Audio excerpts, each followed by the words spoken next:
सध्या सोशल मीडियावर nano banana model या नावाने एक ट्रेंड प्रचंड व्हायरल होतो आहे. पण जर तुम्ही तो प्रॉम्प्ट कॉपी करून सगळ्यांसारखेच फोटो पोस्ट करत असाल तर थांबा. तुम्हाला तुमच्या ट्रेंडिंग फोटोत वेगळेपण हवा असेल तर हा व्हिडिओ शेवटपर्यंत नक्की पहा.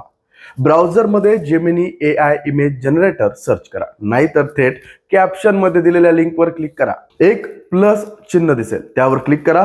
फोटो अपलोड करा आणि कॅप्शन मध्ये दिलेला प्रॉम्प्ट कॉपी करून पेस्ट करा.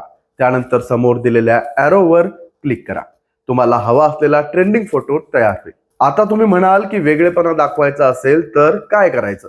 तर काही फार नाही करायचं, तोच प्रॉम्प्ट एडिट करायचा आहे. उदाहरणार्थ, मला बेस बदलायचा असेल तर ऑन अ राउंड प्लास्टिक बेसच्या ऐवजी on suitable various types of base असा बदल करा.